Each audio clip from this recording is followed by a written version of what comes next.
The Grand Vizier of Oz by Cedri. Chapter 2. In the Throne Room. Year 19. Spring. They were in pain.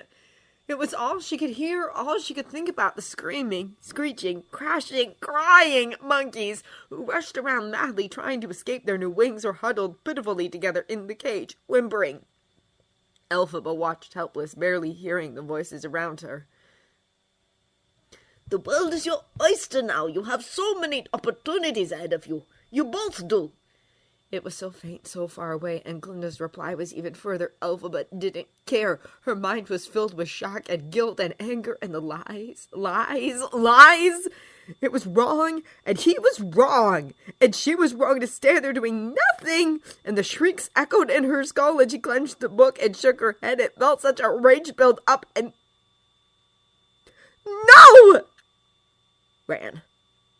The door was close, so close, but Morrible was closer. She shot out with claw-like hands to grab her student, or perhaps the grimoire, and snared one wrist. Elphaba's anger boiled, and she spun, not even thinking, as she flung out an arm and cast off her captor with magical force equal to that of a small bomb. Morrible flew, hurtling through the air in a swirl of lime silk, and Elphaba saw in a frozen moment of perfect clarity the look of shock on her white-painted face. Then, crash! Time caught up with them all. Elphaba blinked. Glinda screamed. Shards of glass and metal were everywhere, still tinkling as they hit the ground. The mechanical head was in ruins, torn clean away from the wall. Its thin shell had splintered, and jagged metal spikes were poking out in all directions. The jaw had separated, the cheek had buckled, one eye had collapsed, and in the midst of it all lay Madame Morrible, glassy-eyed and bleeding. The impact had broken her neck. Elphaba gasped and backed away, horrified. She hit a wall and stopped, nails digging so hard into the grimoire that she nearly tore the leather. No, she thought, sinking to the floor with a violent shudder. No, this can't be happening. But it was happening. The wizard, showing more calm competence than she might have expected, quickly made his way to the wreckage, crouching beside Morrible, while Glinda scurried over to her friend. She dropped to her knees and hugged Elphaba, who blindly reached for one right hand and gripped it like a lifeline. "It's okay, Elfie," Glinda chanted frantically. "It's okay, it's okay, it's okay." Glinda shook her head. It was not okay. Not unless she was mad or dreaming. It wasn't okay unless the wizard could look up and say, "I'm sorry, girls. She's gone." With a soft cry, Elphaba tore her eyes away from the corpse, burying a pale face in Glinda's shoulder and trying not to be sick. "I killed her," she breathed. "Glinda, I killed her." Shaking, Glinda just clung tighter and forced them both to look away. By this time the guards posted outside had begun to pound on it and shout. Was all well? Was the great Oz in need? And the wizard hurried over to unlock the door. The men beyond sagged with relief, then straightened up and saluted. "Send for the undertaker," the wizard told them, sounding tired. "Madame Morrible is dead." Behind him, curled up on the floor, the girls could barely hear his words, and Elphaba, watching through the gap between Glinda's chin and neck, suddenly stiffened as she realized something. "Glinda," she whispered urgently, "he can arrest me for murder." The blonde girl jerked away. "What? You too, maybe," said Elphaba. "We know too much, and it's the perfect excuse." She flinched. "Perfect reason. If he locks us up, he can be sure that we'll never—" "Elphaba, no! Don't talk like that!" cried Glinda, shaking her. "It'll be all right. You didn't mean to. We'll fix this," she said desperately. "We'll fix it somehow. But whatever Glinda might have thought to do, or whatever escape Elphaba might have planned, nothing ever came of it, for at that moment the wizard walked over with one soldier, gesturing to the ruined head and the dead sorceress. "A terrible accident. Terrible," he was saying. "And for those poor girls to witness it, I warned the madame that this spell was too much for her, but she so wanted to treat her students to something special, and well—" Elphaba looked up in disbelief. Then the old man added a long, melodramatically sad sigh, and her eyes narrowed in suspicion. "What was he doing?" The guard, the same red-bearded fellow who had led them in, let his gaze linger on the huddled schoolgirls for only a moment. It never occurred to him to suspect them, despite the fact that Elphaba was holding the grimoire. He didn't recognize it. Besides, the great Oz, human though he might appear, had said it was an accident, so he simply bowed and asked about arrangements. "She'll have a state funeral, of course," said the wizard, making his way to the bewildered girls, "with all pomp and pageantry as soon as possible. Now, my good man, if you will see to things here, I think I'll take our guests to a sitting room for a nice cup of hot chocolate." He was met with one look of surprise and another of profound skepticism. "I'm sure this was a terrible shock for you girls, but if you'll just come with me—" They stayed put, glancing warily at each other. At last he said, "Unless you'd prefer to stay out here with my men." If it was a threat, it was very well concealed. He sounded honestly concerned. With no other option anyway, they stood and followed him, Elphaba somewhat shakily. The soldier, whose backup was solemnly arriving through the main door, paid no heed to either of them as the wizard gently guided them to a small door behind the curtains, which in turn led to a rosy little parlor, with a fireplace and several soft chairs. Only because she was still so rattled by the bloody death of Morrible did Elphaba allow Glinda to sit her down on the couch and wait for the wizard to speak. He seemed to be in no hurry. Clearing some books and papers from a low table, he fussed about in the corner for a moment before returning with a china teapot and several cups. The pot was full of hot milk, and as he poured it out and measured the little flakes of chocolate, Glinda sat down beside her friend, hands twisting nervously in her lap. "Is this where you live?" she asked suddenly. Her voice trembled badly, and the wizard, with a soothing smile, handed her the first drink. "Yes," he said kindly. "Just a small corner of the palace that no one really misses. Ironic, isn't it? Only a few housekeepers and my personal guard know that I need to eat and sleep like any other man." He chuckled, then gestured to the haphazard stacks of paperwork. "Sorry for the mess. As you might imagine, I'd never have visitors." Fidgeting, Glinda gave a little shrug and sipped the chocolate. Elphaba said nothing, just watched the exchange with the Grimoire hugged to her chest. As she regained her composure, her eyes narrowed in calculation, and silence reigned again until the wizard finished making a second cup and offered it to his green guest. Shooting him a glare, she ignored it. "What did you mean by telling them it was an accident?" The wizard blinked, confused. "It was an accident, wasn't it? Surely you didn't mean to—" "Of course not," snapped Elphaba. "But no one will believe my word over yours. So why did you do it? Blackmail? If I don't help you, you'll have me arrested. Is that it?" "No!" He actually seemed offended, and set the cup down with a clatter. "Of course not, Elphaba. I want you to help me because you want to. I want you to be happy." "Well, I'm not happy, and I don't want to," she declared, shifting on the edge of her seat and putting the book aside. "I don't want anything to do with this. I won't help you continue whatever it is you're doing to the animals." The wizard sighed, shaking his head with an expression that reminded Glinda of her parents whenever they indulged her sillier whims. "Elphaba," he said, leaning forward in his chair, "I want to help the citizens of Oz by imprisoning them. The animals—" She shot to her feet. "Are citizens!" Glinda tugged on her black sleeve and urged her to sit. "Calm down, Elfie, please," she said, glancing quickly at the irritated wizard. "This isn't helping.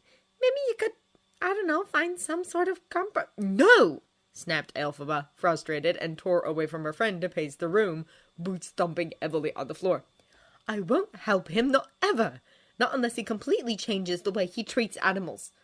The wizard sighed. "I realize all this must be very upsetting for you. "You think!" Particularly with a sudden death on your conscience." She stiffened, clenching her hands to keep them from trembling. The wizard saw this. He wasn't stupid. Patiently, he said, "Come and sit down, Elphaba. Let's talk. Here, have a drink. Chocolate, or something stronger, maybe, to soothe your nerves."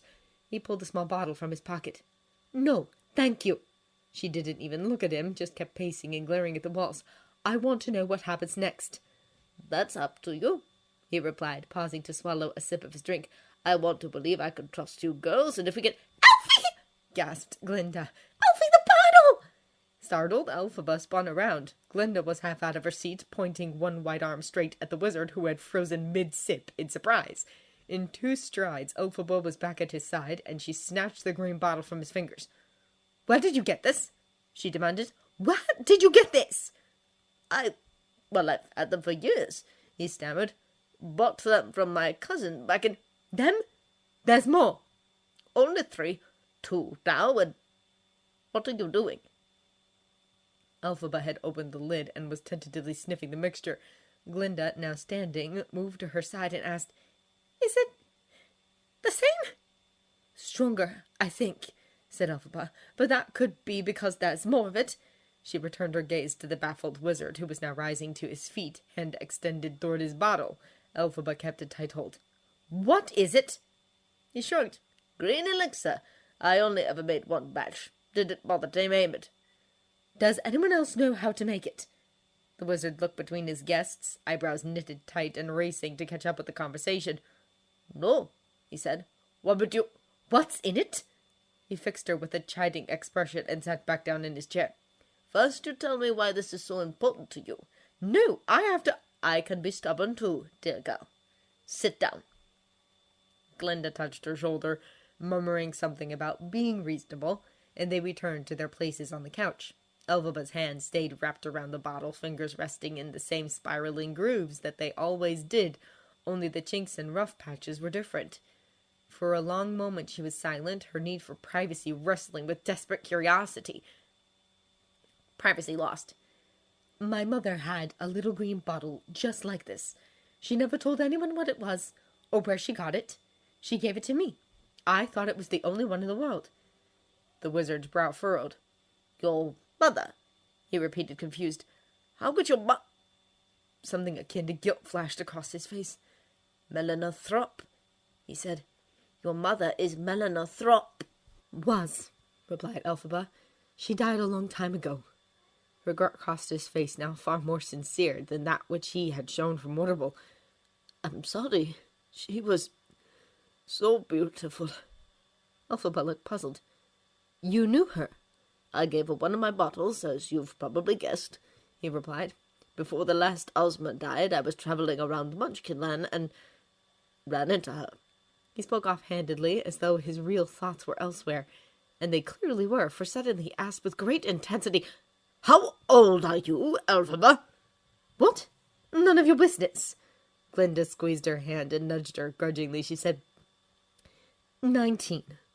"And your birthday is when, exactly?" She told him. There was a moment's silence, a frozen second in which the wizard's blue eyes glittered in the lamplight. Then his cheek twitched, a huge smile broke out, and suddenly he jumped out of his seat.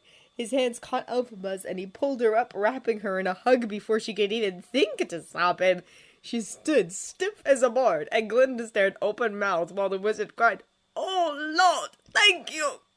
Elphaba jerked back, repulsed, but the wizard didn't seem to care. He was practically dancing as he studied her face like he'd never seen it before, biting his lower lip in excitement. Then he cried, "Ah! It's the eyes you have, Melina's eyes, and her cheeks and lips.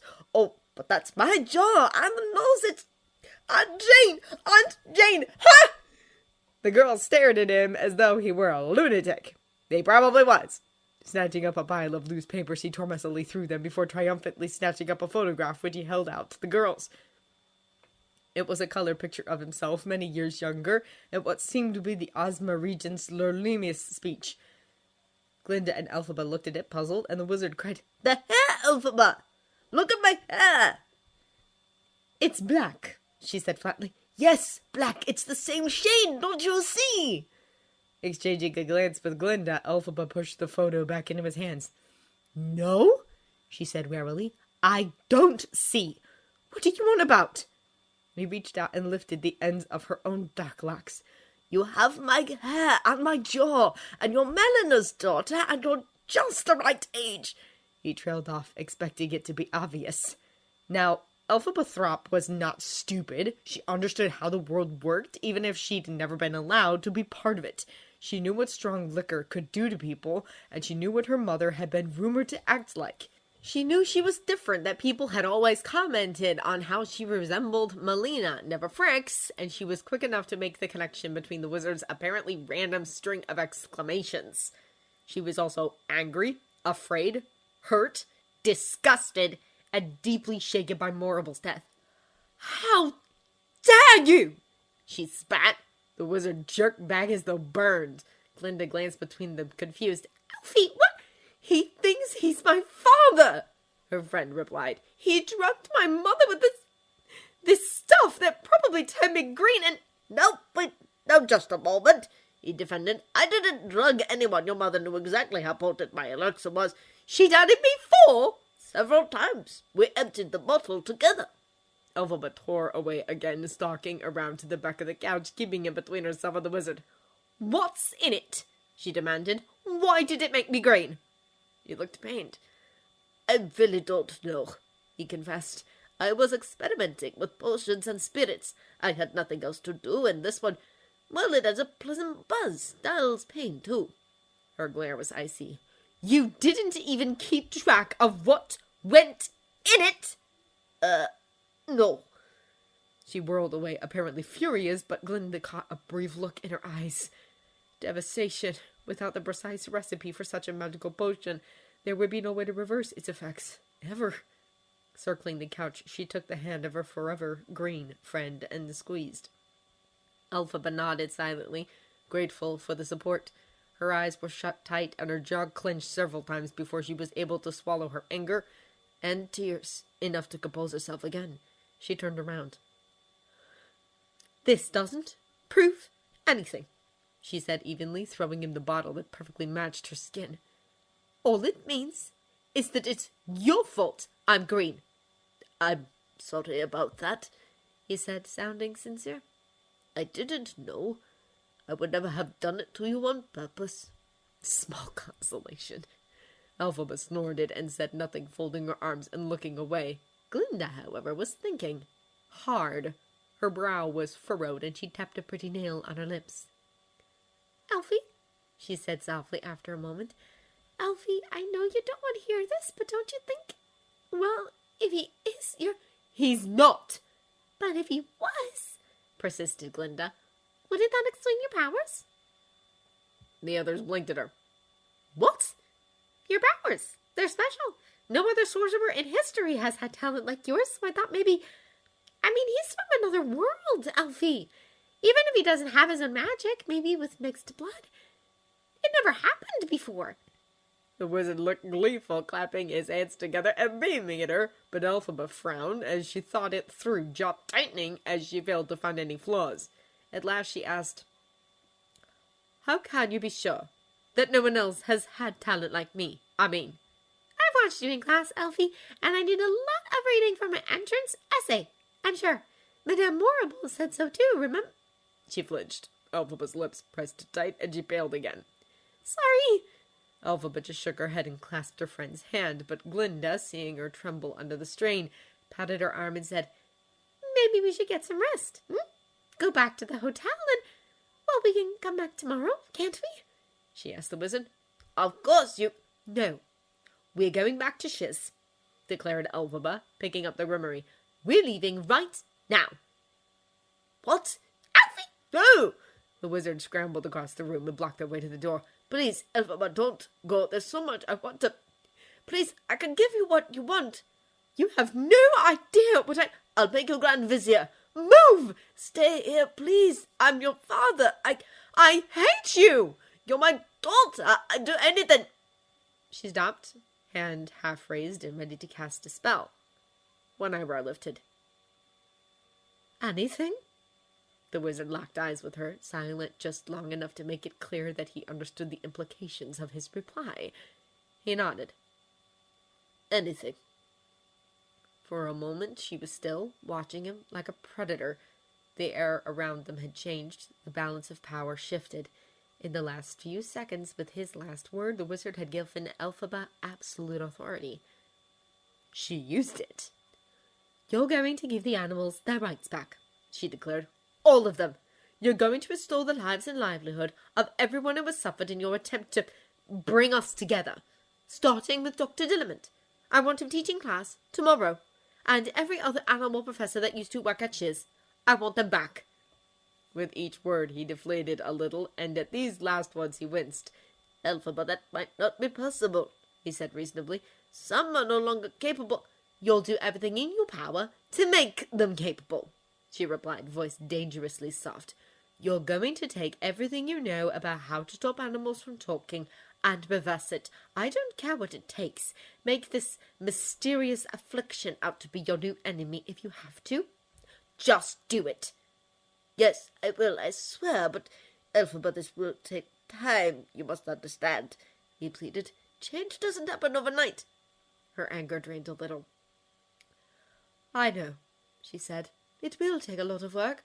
So if you really mean what you say, she paused just for a moment, then I'll accept your offer to be Vizier. Wonderful! He cried. She had to step back to avoid another hug. He clapped anyway, looking much too cheerful for a man whose entire political agenda had just been turned on its ear. Oh, Elphaba, I can't tell you how happy this makes me. You're going to love it here, I'm sure. You'll have the best room in the palace, and... No, said Elphaba tightly. I'm going back to Shiz. I'm going to finish my degree, and if you've kept your promise by the time I graduate, then I'll come back. He was crushed. Elphaba, all you've given me are words. I want proof. I'm not going to join you unless there are laws that I want to enforce. And I won't support lies either. Don't you dare rebuild that stupid head. Find some excuse and stop letting people see that you're human. If nothing else could be said for the wizard's virtues, he was, at least with her, honest. I don't know if I can do that, he said carefully. In all these years, only a dozen people have met me in person. I don't know what will happen if I reveal myself now. We can get nothing done if I lose power. If I may, said Glinda. Sir, I think Elfie's right. I mean, we were so excited just to know we'd see you. Elphaba scowled. And everyone in Oz already believes in you, but they're terrified too. I know it's not the same as being, well, popular, but if they could meet you and you were more approachable... She hesitated, feeling way out of her depth. Who was she to lecture him? But she couldn't stop now. They were waiting. No one would respect you less, I think, and seeing you even just once or twice a year would be really encouraging. The wizard was nodding slowly, considering this, and gave her a warm smile. Miss Glinda, he said, I think you might just have a future in public relations. Glinda stifled a little gasp, but Elphaba quelled her excitement by coldly pointing out, he said might. Oh, Elfie, don't be such a pessimist. The wizard gave her a chiding look. I mean it, Elphaba. Your friend seems to have all the qualities we'd need in a press secretary. There is no we yet, she reminded him. Glinda and I are going back to Shiz, and you have 2 years to make good on your word. Until then, nothing's decided, so don't talk about this to anyone, and you are never to say anything about my mother, she added fiercely. That's a secret we are not sharing. His shoulders slumped a little. Well, I can live with that, he said. Good. The last thing I need is my father knowing about any of this. He loved her, she added, unwillingly softer. It must break his heart to know she had an affair, and Nessa would be devastated. Wisely, the wizard did not ask who Nessa was. That's what profiles were for, after all, and Elphaba's was sitting on his desk in the next room, prepared by Morrible and filled with several names he couldn't quite remember. Nessa would be one of them. Mum's the word, he promised. So, anything else I can do for you? He asked hopefully. Any bills you want me to settle, or a dress you've always... Restore animal rights. It was very mature of Glinda to say nothing about being denied a shopping trip. In fact, she didn't even think about it. She was more concerned with her friend's increasingly cold attitude. Thank you, Your Awesomeness, she said, looking pointedly at Elphaba. This is more than we could have ever hoped for. My name is Oscar, the wizard told her with a little bow. Oscar Diggs. Please use it. Glinda smiled and shook his hand, as if their first fouled-up meeting had never occurred. Elphaba packed the grimoire into her satchel. We'll miss the train, Glinda. Alfie, or would you rather we leave your things at the hotel? Without a glance at Oscar, she wrenched open the door and stalked out. The old man watched her go with a naked look of longing sadness, and Glinda's heart went out to him. I'm so sorry, she said softly. Elfie, she's hurt and angry, and she doesn't mean it. Oscar manufactured a smile. It's all right, he said. She has every right to be upset. Then he patted Glinda's hand. You should hurry, Miss Glinda, if my daughter is anything like me. Well, he shrugged. Run along. Glinda nodded, but hesitated. Then she did something she never even dreamed of doing. She hugged the Wizard of Oz. Oscar smiled and returned it, finding the gesture sweet. Thank you, dear. Now, hurry. With a nod, she did so, picking her way through the broken throne room, and Oscar Diggs was left alone again.